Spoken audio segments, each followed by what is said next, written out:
it is a sneaky divide and conquer between Iranians and Arabs. And they're saying, Iranians aren't Arabs. Iranians can fight. Persian Empire is 5,000 years old. They can fight. They know how to fight. Are you out of your goddamn mind? Have you seen what people are doing on the ground in Gaza and in Lebanon? And the fighters of Ansar Allah? There's no greater courage in the world today than that being demonstrated by the resistance groups in the Arab world. Tucker Carlson. Iraq is a crappy place filled with a bunch of, semi-literate primitive monkeys. Now, I find it, what can I say? I find it very, very special if you go from that to feeling compassion for the Palestinians. I mean, all the respect and all the respect to him, but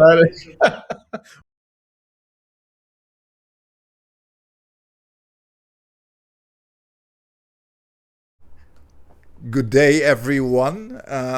We are here with another show.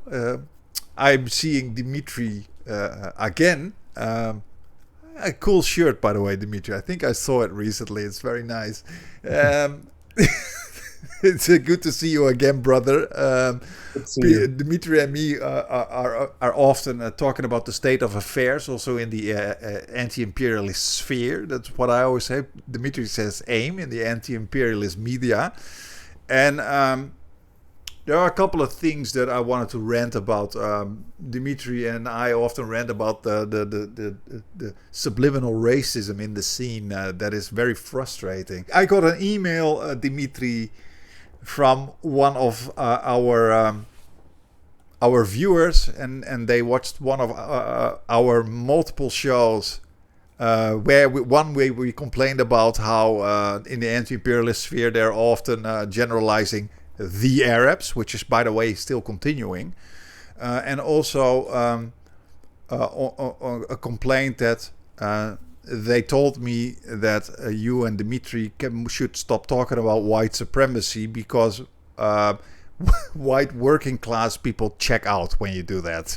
I think that is quite problematic, because I think white supremacy is one of the main organizing principles that we see in international relations in the world that we are today. And also, of course, it's a very insidious thing that is even part of the anti-imperialist sphere, and that frustrates me. I recently saw an interview, and I just wanted to hear your opinion on this, because it deeply frustrates me, and I think we should talk about this. I think we should mention this. I saw an interview with Colonel Wilkerson, and I saw, and often I find it interesting to listen to him, because the man has experience being part of empire, of course. He was part of the, he was part of the Bush administration under Colin Powell, right? I think he was working under Colin Powell. So he was part of empire. Sorry, was that? He was Colin Powell's chief of staff. Right, part of Colin Powell. Well, that was serious, heavy shit that happened back in the day. Let's not forget that he was part of that machine, and so he probably knows the inside out of U.S. empire. So it's in that sense interesting to listen to him. But I don't know if you saw his latest interview with Nima Al-Khoshid on Dialogue Works, or one of his latest interviews, not the latest, I don't know, but one of his latest interviews. And I kid you not, Dimitri, he went on a rant saying that he said, well, we always said, and it's there, I'm not trying to be bigoted or something, he said, I'm not trying to be racist. Well, then you know it's gonna come.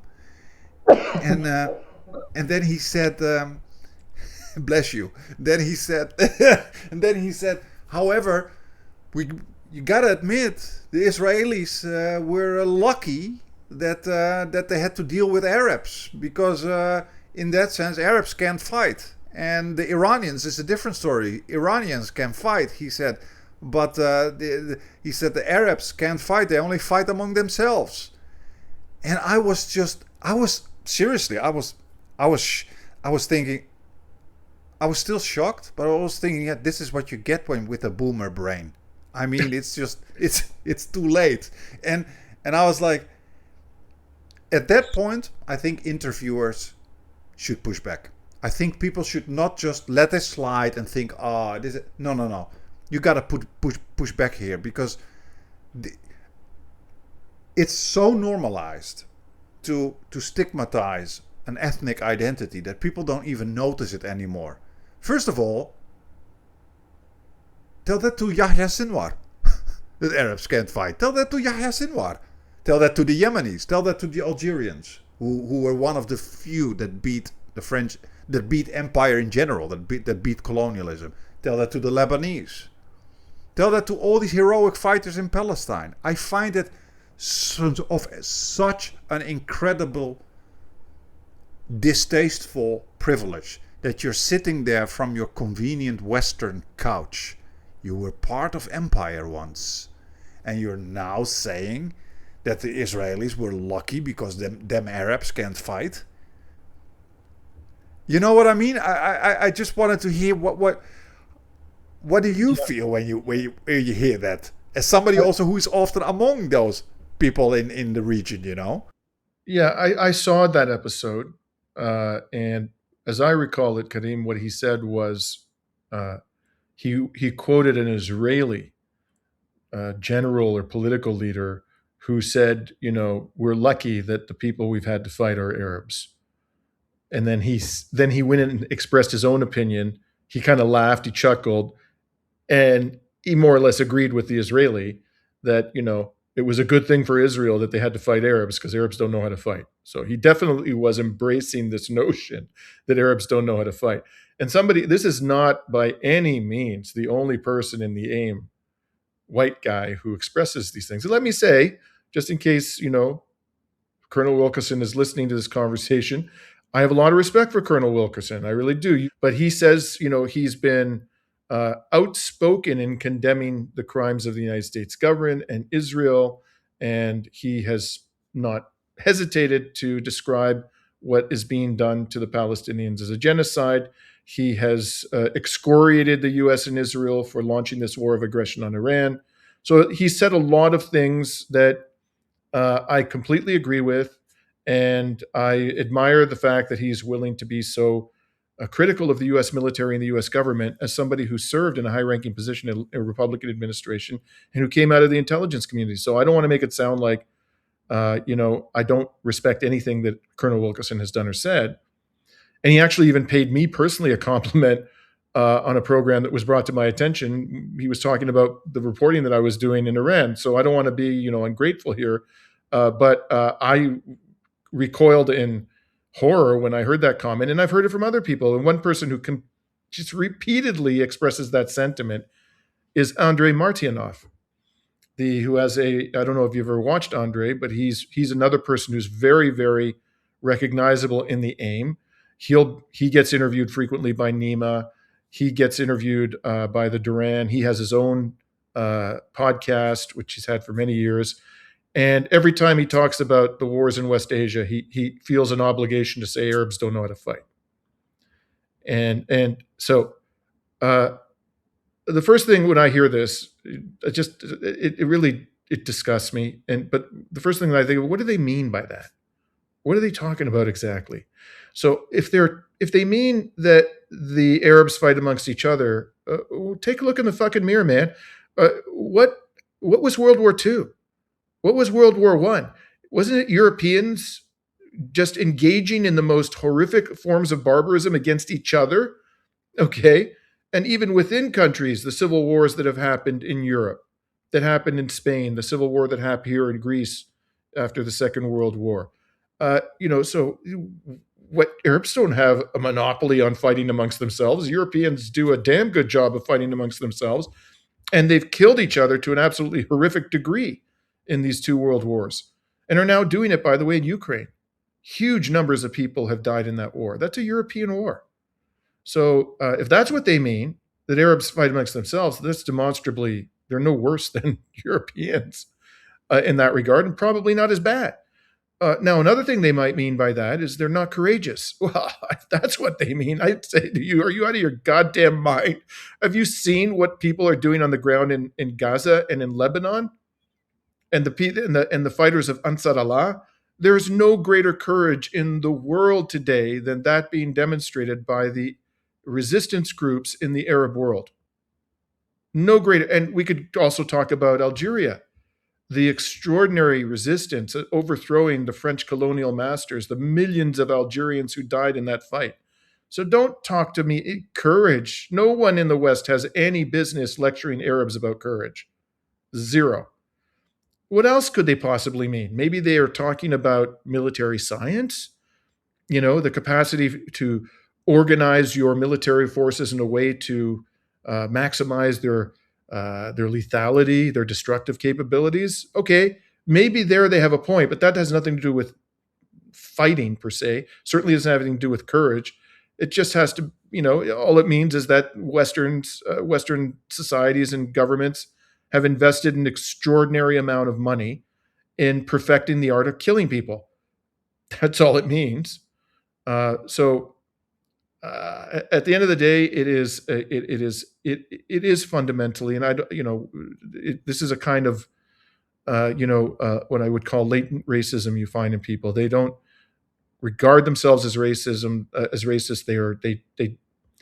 They even make a conscious effort to avoid expression racist sentiments and racist expressions. But at the end of the day, deep down inside, subconsciously, it's still there. It's still there. And that's how I feel about this sentiment that you sometimes hear from white people in the AIM about Arabs not knowing how to fight. Give me a damn break, man. Yeah, and that's why language, I always say, is so important. As a social psychologist, language is very important. And what is happening, what you often see in the West, but also in of course, anti-imperialist sphere, in the independent media, is that Arab and the Arab identity and ethnicity is systematically tied to negative information. So we are seeing such heroic fights of Arab groups, Arab people, men, women, children resisting after years of genocide, keep resisting, not waving the white flag, we give up. I mean, that's unbelievably heroic and courageous. And what you would see is that's why I always say, and I'm one of the few who does that actually, I've noticed. I always talk about the Arab resistance. I say, because everybody is always talking about the Lebanese resistance and the Yemenis and the Houthis and the Palestinian resistance. I often say the Arab resistance, to take the whole together. Why am I doing this? Because somehow people are always talking about the Arab Gulf kingdoms, the Arab autocracies, the Arab countries are not doing anything. The Arabs are... So it's constant, the negative association of Arab when it comes to West Asia. The moment you talk about the heroism and the courageous things, suddenly the whole idea of Arabness goes away and it becomes localized. And that is insidious, and that is a form of unwitting, unconscious, subliminal racism. So I always say it's the Arab resistance. It's Arab groups that are fighting empire. What are we doing in the West? What are we doing in the West after years of genocide and wars and slaughter, etc., etc.? We are sitting online making wall posts, and we're doing nothing. Besides that, nothing. While these people are fighting, everything is gone. The city is flattened, their houses are flattened, their families are gone, and they're still not waving the white flag.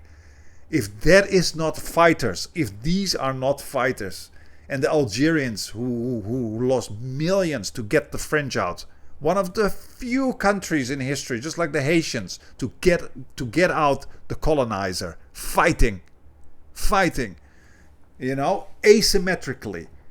And then you have people, and I understand you're very diplomatic, Dimitri. I'm also very diplomatic. I also wrote a very diplomatic open letter to Colonel Wilkerson, very respectful open letter, because indeed we all do have respect for him and his experience.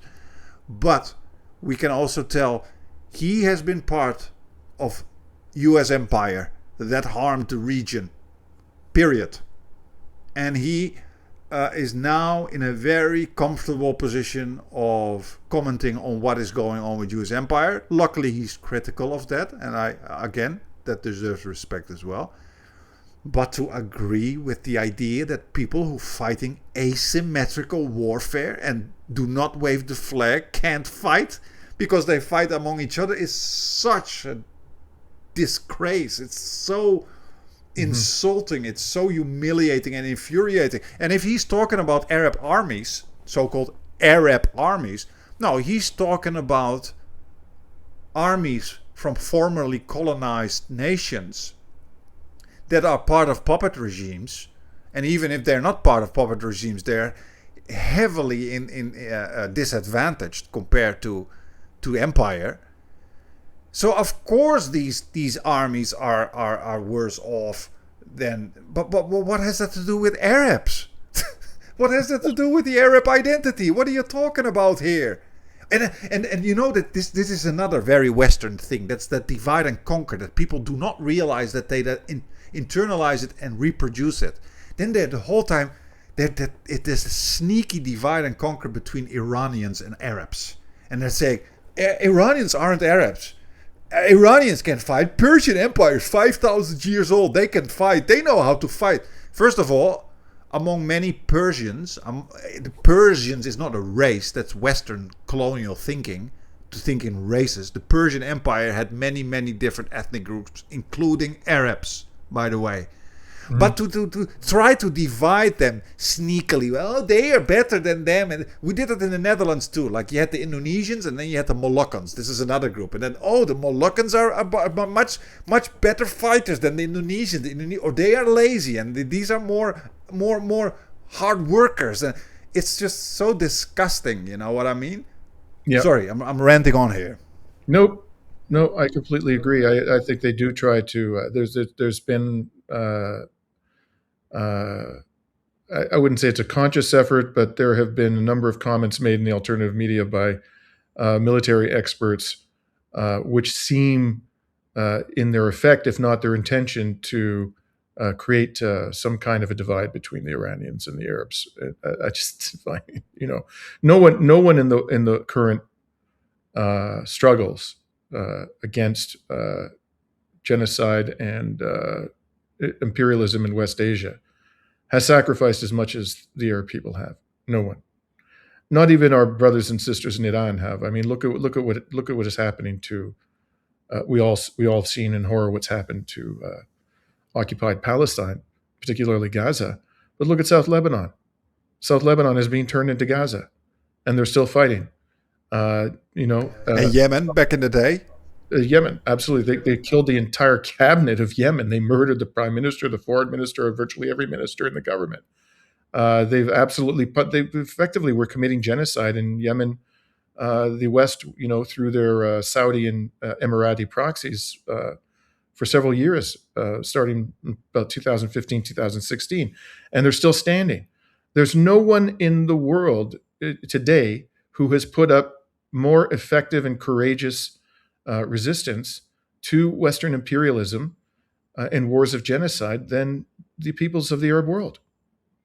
No one. And they've done this despite the fact that they have had, corrupt, tyrannical puppets imposed upon them by the West. It's extraordinary. Like I said, I go there over and over again in large part because that's where I feel the greatest inspiration and hope for the future of humanity, seeing the sacrifices that they're making. The people in the West, we have no business judging them. Even if you're out there protesting every day, if you aren't making those kinds of sacrifices, we have no business judging them. Yeah, and another very important part, and this fascinates me so much, and you probably know that much better than me because you're so often in the region, Dimitri, is without losing their humanity, if you see the warmth still of the Palestinians without hatred in their soul, without, and you see it among the Lebanese and the Yemenis, it's that warmth, that love for your brothers and sisters and your culture and your land and your people, and even love for cats and dogs and donkeys. They're so, when you see that they're still did not lose their humanity, or after 3 years of genocide, still refusing to attack the wounded, or helicopters. How do you call that? Helicopters that pick up the wounded soldiers, and refusing to lose your humanity, and still, and it's these warm, kind people who fight the hardest, which is just this dichotomy is so special to me. It's like, also as a psychologist, it's so incredibly amazing and impressive what I'm seeing here. So on the one hand, you have still your humanity, you're not full of hate, you're not even racist, and at the same time you fight the hardest to defend your people. You know what I mean? Instead of all these racist oppressors who often like to bomb civilian areas, but probably do not like to fight at all. You know what I mean? Yeah, I do. I think it would perhaps benefit people like Colonel Wilkerson if he spent a little time on the front line in South Lebanon, spent a little time in the part of Gaza that remains, occupied by the indigenous people of the region. To see this fighting firsthand, and to see the sacrifices that they make. I mean, one of the most overwhelming things that I saw, just emotionally overwhelming, that I saw when I was in South Lebanon, I've been there 5 times since this genocide began, was standing on a hillside overlooking the Lebanese village of Kafarakila, which is a few hundred meters from the border of occupied Palestine.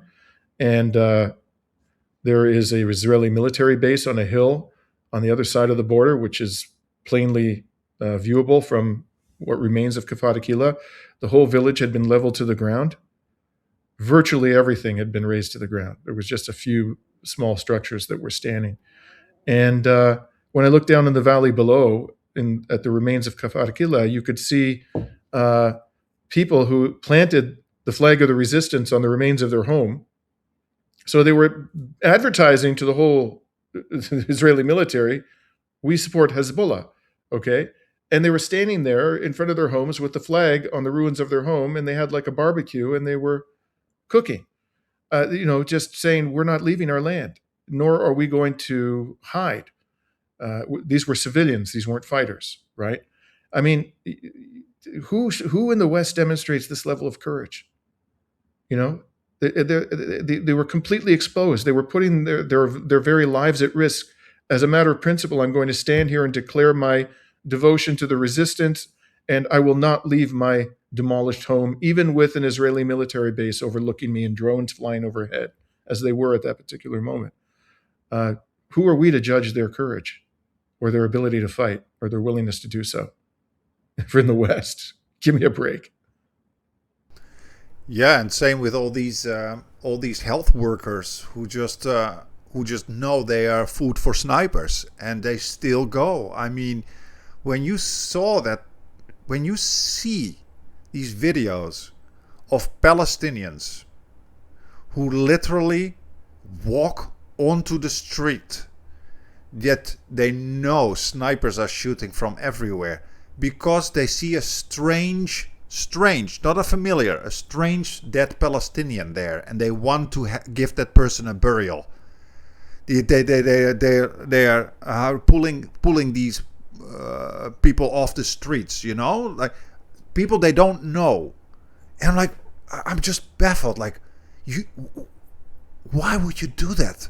As a Westerner, I'm then thinking like, guys, you're risking your life to pull away a dead body of somebody you don't know, and that's that deep, I would say, love for your people, respect. That's something we don't even know in the West. It's so courageous. It's unbelievable. Also, when you hear the case of Hind Rajab, and these young men, those workers who pick her up, even though you know these these crazies are going to kill you. And they're still going. And these people, when you know there are double tap or even triple tap strikes, and they're still going. And I'm like, there's something uniquely disturbing about the fact that so many people in the Western anti-imperialist sphere talk so degradingly about these people, while we sit on our lazy asses in the West, complaining on the walls how Iranians or Arabs should fight. While you're part of empire, you're not even fighting your own government to stop this murder spree. You know what I mean? It's really enraging, man. Yeah, yeah. Yeah, if they, if not everybody is meant to be a resistance fighter, but unless you are taking up arms against the governments that are perpetrating these crimes, as they are, again, who are you to judge? And who's doing that? Who in the West has taken up arms against, the governments that are perpetrating the genocide in Palestine, or the genocide in Lebanon that's now, or this criminal war of aggression on Iran? Nobody, as far as I can tell. Are you aware of a single Westerner who's taken up arms against these criminal regimes? I know they went to. I know Westerners went to Ukraine to fight, but I have not seen Westerners who went to West Asia to say, "Guys, we're going to help you." That's a very good point. Actually, they were quite happy to act as proxies and cannon fodder for the empire in Ukraine, but they won't take up arms against their own government. So, no, you have no business judging the fighters in West Asia. And remember, the people they're fighting, the criminals, the monsters they're fighting, are empowered by the West, the people in the West. They get voted into office by people in the West. Their armies are funded with taxes paid by people in the West. They're in no position to judge. Yeah, absolutely, Dimitri, absolutely. And I'm glad we talk a bit now, because I wanted to vent about that, and who better than Dimitri? Have you also noticed, Dimitri, that there's something else that I'm very, very frustrated about? And like I said, language is very important, because if you keep connecting certain things, as a psychologist, I know how important correlation is. If you keep connecting the word Arab or the Arab identity to negative information, it becomes a kind of psychological truth. There's something else I'm very frustrated about, and I wonder if you have noticed it. I've been writing about it quite a lot, actually. Is about all those so-called pundits on our side, or independent media figures on our side, who just keep talking about Iran as a regime. I just cannot handle that stuff. Like, for example, there's this guy who's very popular in the scene. His name is Trita Parsi. You know Trita Parsi? Oh, yeah. Yeah, I know Trita. I've interviewed Trita. Oh, okay. And Trita, it's unbelievable. The guy just keeps saying regime, and not when he's talking about those genocidal Epstein maniacs from the West. And like, why is one a regime, the ones who are defending themselves and trying to stop a genocide, and why are we not a regime? What's and Owen Jones does it all the time. Regime.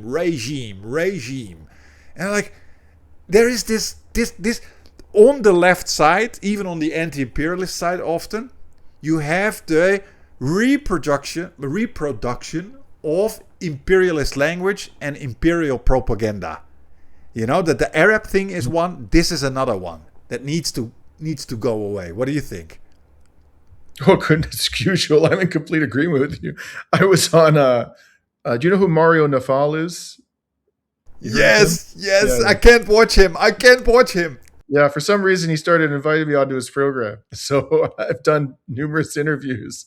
And every time I go on his program, he and I butt heads. You know, we can get into, that's a whole other subject, right? He actually had me in, he arranged a debate between me and the former IDF spokesman, Jonathan Conricus, which was quite I heard about that. I couldn't watch it. I did on purposely. I haven't watched it, Dimitri, because these things make me very angry, even though I trust your skills. But can you give me a bit of a breakdown? Well, I'll just tell you. I'll give you sort of an overview of the first few minutes. Mario starts the debate by asking me about Hezbollah. He wanted to challenge me on this notion that Israel is the aggressor in Lebanon. It's really Hezbollah. Okay. So I gave my answer. And at the end of it, and by the way, when I answered the question, I didn't say anything about Conricus, not a word. But at the end of it, I turned to Conricus and I said, by the way, since we're on the subject of aggression in West Asia and so forth, are you prepared to admit as you're sitting here now that Israel has nuclear weapons? So, okay.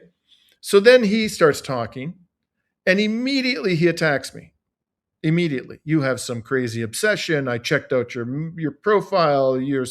It's deranged how you can only talk about Israel, and he was pretty much accusing me of anti-Semitism, although he didn't come right out and say it right out of the gate. And I just, I've learned from, long experience dealing with these Zionists is you never go on the defensive, ever. So when he finished talking, I said to him, listen, I've heard this crap many times. I'm not going to bother trying to rebut it. All I have to say to you is that you're a terrorist and you're a war criminal. And you should be tried at The Hague for your heinous crimes. That's what I said. So that kind of set the tone for the whole debate. Anyways, I was on Mario Nafal once recently, and I have a habit of referring to major Western governments as regimes. I say the Trump regime, I say the Starmer regime, the Macron regime, the Merz regime. I do this systematically, and I never refer to any government that is resisting Western imperialism as a regime. Ever. You'll never hear me refer, not once. And he said to me, it's like he cut me off. He goes, why are you calling the Trump administration a regime? So I explained it to him. I said, first of all, it has no more democratic legitimacy than any other government in the world. This is not a democracy in the United States. Secondly, it is the worst human rights violator on God's green earth by a wide margin. It's killed more innocents. The U.S. government in the post-World War II period has killed directly or indirectly tens of millions of people. The number of civilians that Iran's government and military have killed is a tiny little infinitesimally small fraction of the casualties of the United States and also of Israel, for that matter. And they're corrupt. They're profoundly corrupt governments. So they have all the hallmarks of a regime. Egregious human rights violators, no respect for international law, cruel, corrupt, illegitimate from a democratic perspective.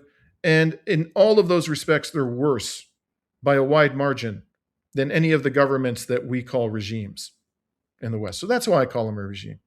I said to him, I would prefer that we just use the same terminology to describe all of them, which is governments. But since people go out of their way, like Trita Parsi, for example, to describe the Iranian government as a regime, well, I'm going to do a little reverse psychology on your ass. But to me, what we should do is we should just call them all governments or call them all regimes instead of, trying to discriminate against non-Western governments that are putting up resistance to Western hegemony, which is what that word really is. It's a form of discrimination. Yeah, it's a form of Western exceptionalism. It's a form of deep-rooted Western exceptionalism, and that the first thing you do that through is language. Language is a very powerful psychological tool to create a distinction between groups of people. That's why the word terrorist is only used on non-white terrorists, and in particular, of course, Arabs and Muslims. There is a reason why that, and if it happens, you put a different word in front of it. You say domestic terrorism. So you still make sure that there is a kind of distinction. And I find that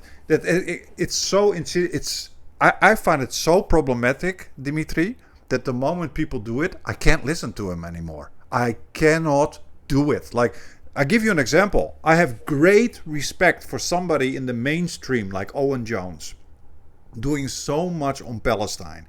You can say what you want. There's so many things that are very, very dubious about him. But I find that very, very impressive what he does. It's not easy when you're such a mainstream guy to spend so much time on Palestine and the Palestinian case. I have deep respect for that, and I'll keep saying that to the end of times. But I can't listen to him anymore because he's always going regime, the Iranian regime, and I just can't handle it. If you would say Trump regime, Starmer regime, indeed, I would be able to deal with it. But when you say government in the UK and a regime in Iran, then my immediate question is, what's the distinction? Then you can say it's a democratic process. No, that's not true. You have a democratic process in Iran. You have a democratic process in the UK, in the United States. Yeah, well, in Iran, the democratic process is not really democratic. Okay, and then we can say, we can prove, even academic papers, our process is not democratic as well. It's completely flawed. We all know it. So if that's not the case, then what is it? Well, is it because they're religious? Is it because they're Iranians? Is it because they're Muslims? What is it because they're brown? What's the distinction? What's the distinguishing factor between the two? And eventually, if you slowly deconstruct it, you can only come to Western supremacy, racism, and exceptionalism. There's no other reason to use different language for two different groups of people. And the anti-imperialist sphere really needs to become more sensitive to that kind of subliminal racism that you see. And that brings me, you just talked about Martinov. I never see the guy, but I immediately believe you when you say that he says these things about Arabs, because the only interview I ever saw with him, maybe two, I remember him saying to his interviewer, like, Europe is completely going into the waste bin. I mean, Europe doesn't even look like Europe anymore. Meaning, too many immigrants, too many brown people. You know what I mean? Probably. He's quite explicit about that. He's very explicit in condemning European governments for having allowed so many non-whites. So, I immediately turn off the channel when he starts talking. But the only reason why I watch Andre is because he's a military expert, and he's enlightening when it comes to military matters. But when he starts talking about, racial issues, socioeconomic issues, I just change the channel. But the problem is here, Dimitri, and I think you notice it too, is that it seeps into the scene, it normalizes, and nobody is pushing back. I don't want to swear, but I fucking can't stand it, man. Nobody is pushing back against all that latent racism that you see in the scene. And I'm like, we all hear it. We all see it. It's so normalized. It's almost like, yeah, well, he has a point. You know what I mean? And it's the same with the whole comeuppance of Tucker Carlson. Like, everybody's like, oh, it's so good. And I'm thinking, like, psyops are often extremely sophisticated and very, very deep and complex, and they're very good at co-opting certain kinds of groups of people, also in the anti-imperialist sphere.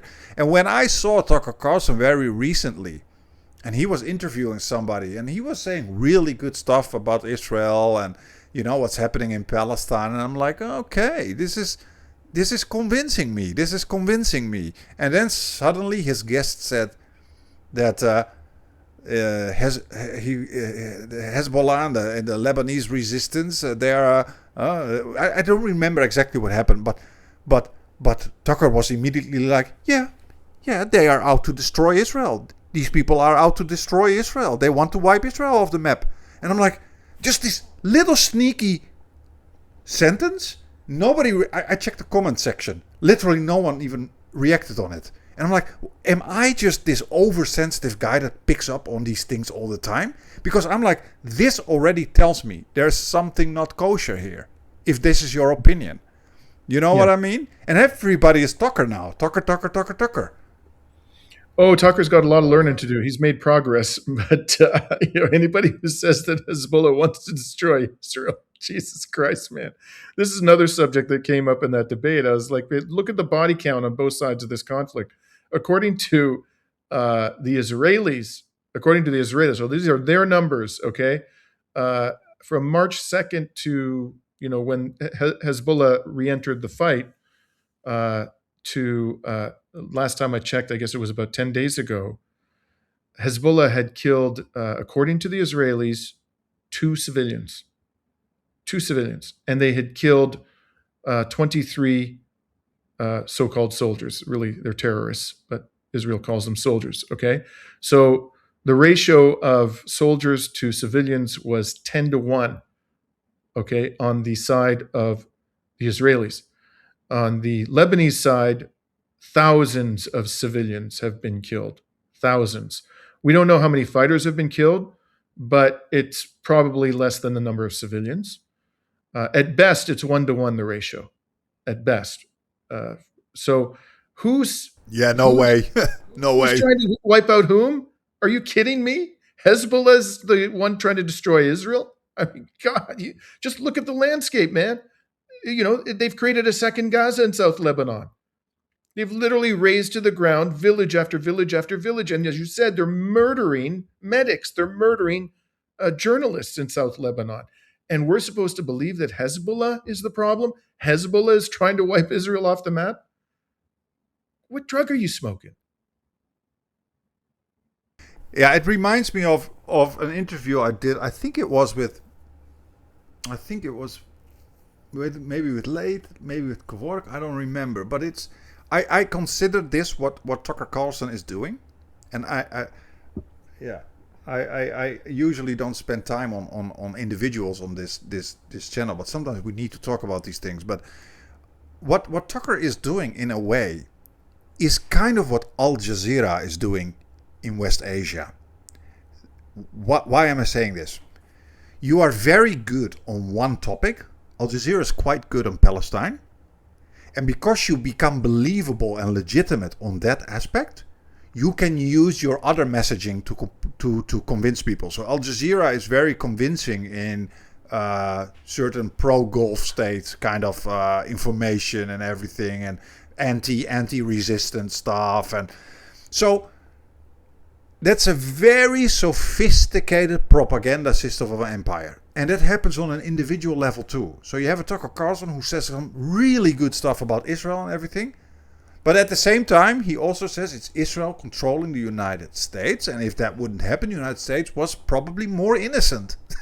as if the United States did not do imperialism before Israel existed, U.S. empire. And what I've noticed is people are falling for that part, and then he adds all the other things like immigrants and Christianity and the Western civilization and all these kind of things where I say, guys, you gotta watch what he's also saying. But it's super smart propaganda system, because you get vitriol, you get anger from people who are a fan of his, because they say, yeah, but this is what he says about Israel, it's so great. People are so difficult with these things. They're so cling on to a personality, and the moment he says something good, you can't be critical of all the other things they say that are really dangerous. You know what I mean? Yeah. I don't know. It could be that Tucker Carlson's conversion is part of some kind of psyop. That's possible, certainly. I think it's also possible that he's just got a lot more to learn, that he's still in the early stages of coming to understand how the empire actually operates, particularly in the non-Western world. We'll see. If he continues down this path of awakening that he appears to have to be undergoing, it could be fake, but it could be genuine, then I think in time he will stop spewing such nonsense. We'll have to wait and see. But it is entirely possible that he's part of some psyop as well. The one thing I want to say about Al Jazeera, I completely agree with your commentary. And one example I will give about how it uses its credibility that it gains from its coverage of the genocide to reinforce and perpetuate Western narratives that serve the imperial masters in Washington. Its coverage of the Ukraine war is indistinguishable from what you'll see in, for example, British newspapers or major American newspapers. And I think this is a real problem. And this probably explains why they continue to allow Al Jazeera to be aired in the West, by the way. They didn't treat it like RT, okay? RT got the boot immediately when the Ukraine war from all Western, you have to use VPNs to access RT. Press TV also. Press TV as well, absolutely. But Al Jazeera gets a free pass, even though it's very, very critical of Israel. Why does it get a free pass? Because in all other respects, it's perpetuating the imperialist narratives. So Yeah, and it seems to be some kind of. Apparently, it also works. It's a kind of, how do you say that? Not distraction. A kind of channel. It channels people's rage to see that on a mainstream media. I think there is a system behind this. And on the whole Tucker Carlson thing, yeah, Dimitri, I've been disappointed too many times by big names in Western media to believe that there is some kind of moral shift going on where the person slowly is becoming pro-Palestinian and against Israeli violence and colonization. I do agree. I think he is really against Israel, actually. Israel's influence on... No, he's not against Israel. He always says, no, I like Israel. I love Israel. I think it's a great society. I just don't want a foreign nation to influence my country.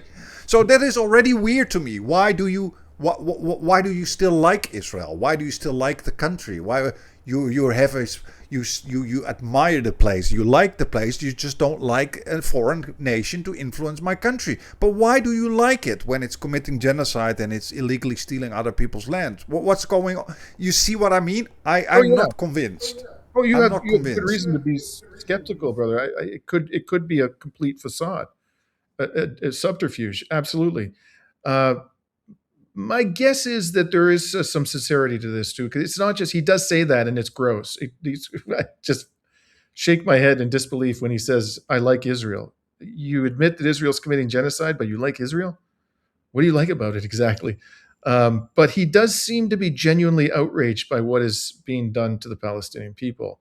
And he had this. He went and he personally met with Palestinian children uh, who had suffered amputations. Yeah, I He's saw talked that. about That was a good scene. Yeah. yeah. So I don't know. For me, the jury's out. I'm going to wait and see. But one thing I definitely do not do, Karim, and I really don't. I agree with your approach on this. Don't put Tucker Carlson up on a pedestal, man.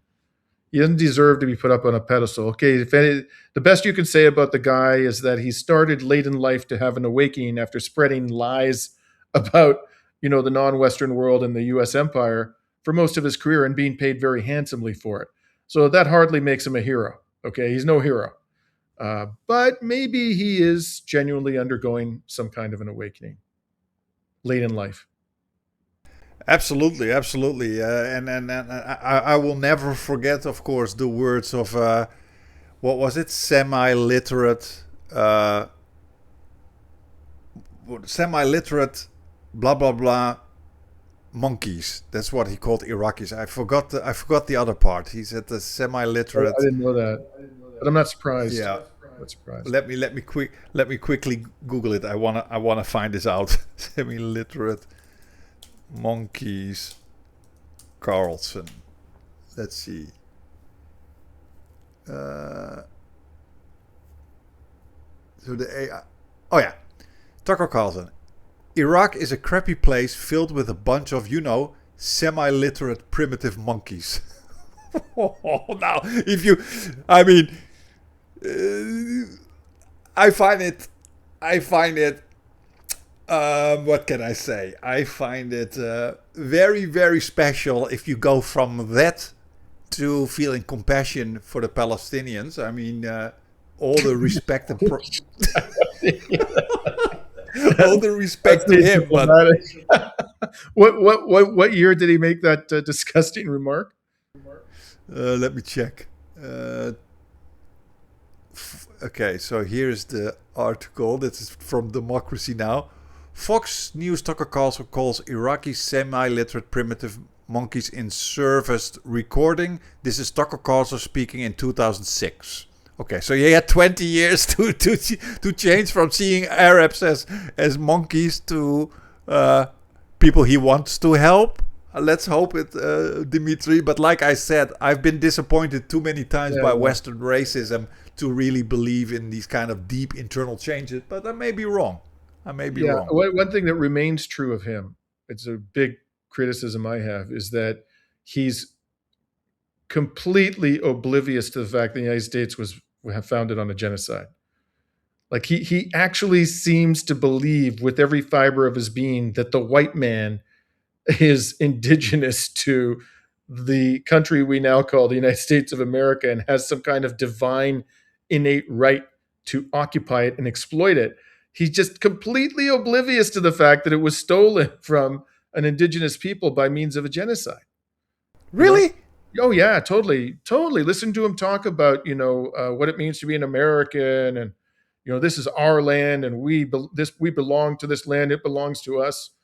I've never heard him acknowledge that heinous crimes were committed in the founding of the United States. Never. So for me, that's unforgivable. How can you not acknowledge that? Yeah, and he always talks about like how Christian identity is goodness, and how our founding fathers were not like this. We are coming from a place of where we wanted good for the world. And I'm like, are you kidding me? What kind of white man's burden are you talking about, man? Are you serious? I mean, yeah. I mean, I like I said, I'm not convinced. I'm not gullible and not naive. It needs to be a very, very long time of doing the right thing that I think, okay, this guy really became a good guy. But yeah. Let's I'll give him the benefit of the doubt. Let's see how it develops. Let's keep an eye on him, Dimitri. Anyway, we're already at the end again. Man, always enjoy this. Always Me enjoy too. it. We gotta make this a regular every month a rant or something on the current state of affairs. Yes, catharsis is important, man. That's part of the reason why I do journalism. It's cathartic to have these conversations. So please, let's do it again soon. Absolutely, brother. Absolutely. Okay, keep up the good fight, and we will talk again soon. Okay, peace out. Peace. Static crackles, voices rise. Truth breaks through their velvet lies. A screen of fire, a shield of steel. Bedbeat medium makes you feel. No borders, no change, no silence.